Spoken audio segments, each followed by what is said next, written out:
Time for another walk with you in the garden. It's a cold day but nice and sunny, so the temperature has risen and there's no wind, so many things are opening. Here in this narrow bed at the bottom of a south wall, the bed I call the hotbed, the Iris reticulata types are coming out. Look at this little bunch here. Really quite congested now, quite a lot there. But they are pretty. I think I will split those out a bit soon.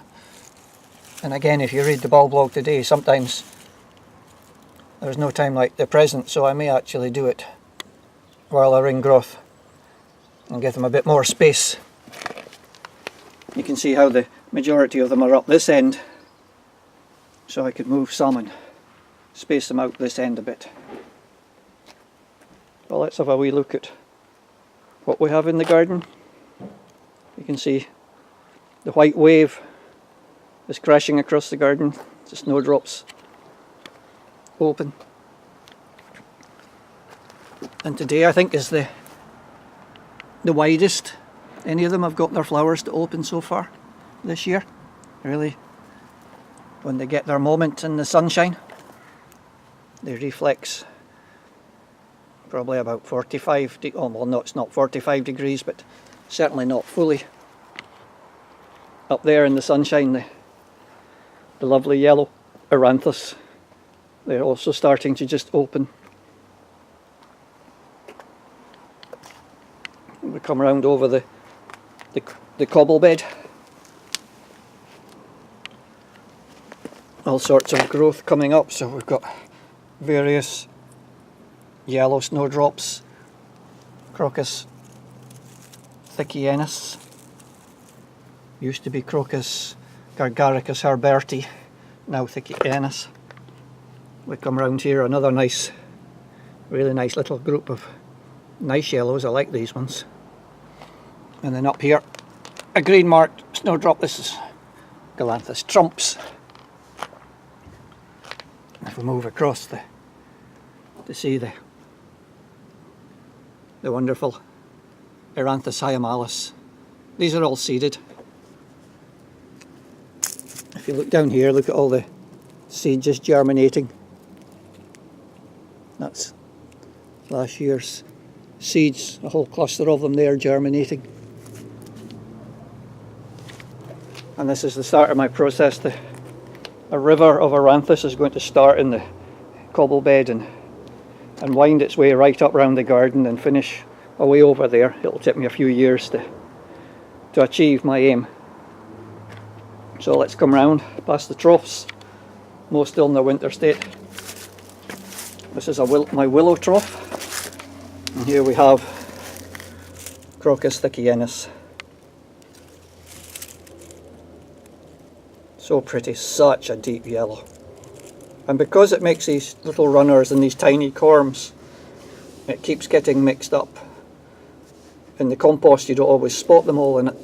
I have a tendency to reuse compost from one trough to another, or from potting to troughs. And so many of the troughs have got a whole little population of this delightful crocus. So this is the trough with dwarf willows. Not so much happening in the troughs yet, and the raised beds it's early enough. But over here we have some Crocus abuntensis. And they've been encouraged to open. The sun's just gone off them. The sun just at the moment's gone behind a cloud. But this is a good one outside. It increases. This one, that flower just got kind of caught. Give it a wee pop and something's been chewing it a wee bit. But they're good. You can lift and split them and spread them around. My intention is to get ever more of them into these beds. You can see as I carelessly push the zoom, a good number there, and then if I come around there's more up here, so a goodly number. But if we just come up here, Past some more of the bonsai. And again we'll see the Eranthis coming out. So the cobble bed's over there. And then the Eranthis are going to come all the way up round here. And I have planted them, so they'll go up and all the way up over there. Round to the bulb bed. Quite a stack of snowdrops.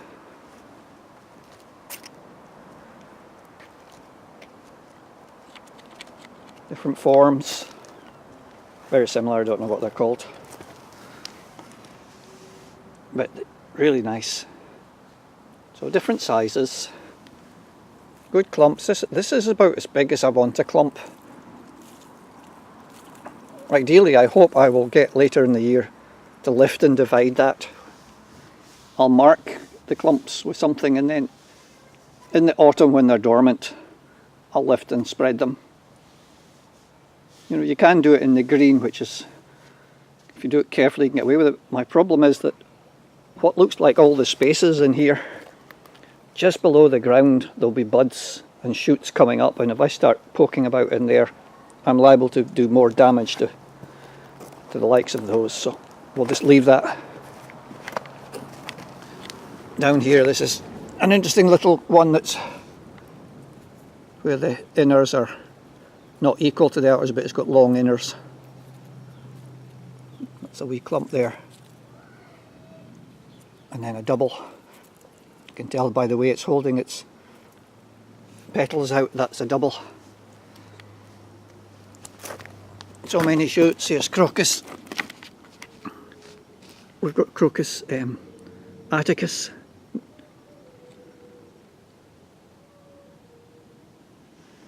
And then down here the Corydalis Caucasica. Eranthis. More Corydalis. More different snowdrops. And Narcissus is coming away. One of the green tipped. Another green tipped snowdrop. And then we have some leucogiums coming out. This is the Varca parthicum, the Podpalazzi. So you can see at one side it's quite yellow. As you rotate, it's a bit greener on the other side. Exactly the same clone. Look how yellow it is on that side.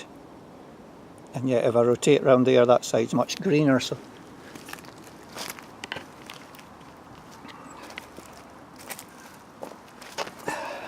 again, a congested clump, needs lifted and divided. Here we can see coming up, look at the shoots of Fritillarius.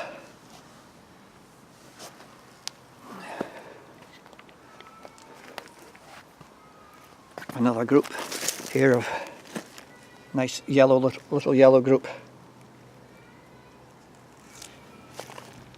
And so it's really nice. This is the tiny ones, just little Galanthus nivalis.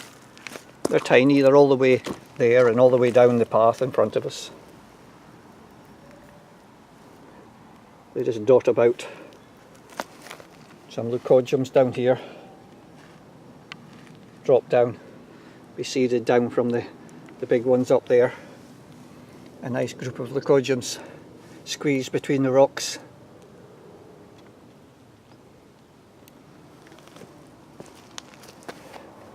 And so that's about where we are.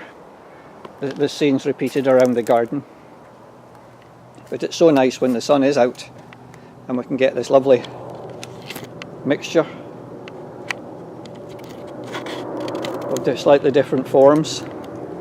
But ideally best is when we get down, and my favourite are these little mixed plantings of different types of bulbs with the Corydalis, the Crocus, the Eranthis, and if I back off, a snowdrop. So with that, I'll break off and end this short walk in the garden.